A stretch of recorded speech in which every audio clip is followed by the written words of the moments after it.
පිටුපසින් තියෙන්නේ වීදියගොඩ රජමහා විහාරයේ දේවාල භූමියට මීටර 300ක් විතර ඉදිරිපසින් වන්නට තියෙන කුඩා ගොඩනැගිල්ල.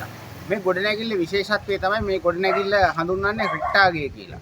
ඒ කියන්නේ නස්සස්ත්‍රයට අනුව ගත්තොත් එහෙම රික්ටාව කියලා කියන්නේ නැකත් නැති කාලහෝරාව කියන එක. එතකොට මේ නැකත් නැති කාලහෝරාවේ දේවාභරණ තැබීම සඳහාත් මේ ස්ථානය යොදාගෙන තියෙනවා. ඒ වගේම රජ්ජුරුවෝ කියන්නේ රජ සමයේ විවිධ රජවරු මේ නාථ දේවාලය මේ රජමහා විහාරයෙන් ආරම්භ වන එකල මහා පෙරහැර නැරඹීම සඳහා යොදාගත් ස්ථානයක් හැටියට තමයි මේ ස්ථානය සඳහන් වෙන්නේ. පුරාවිද්‍යාත්මකව මේ ස්ථානය හඳුනාගෙන තියෙනවා.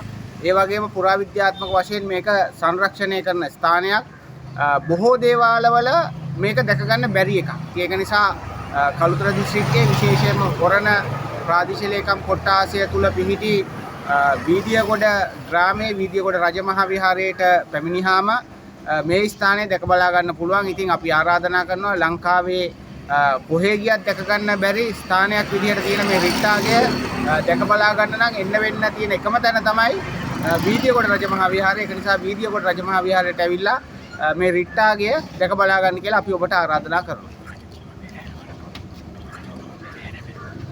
Oh.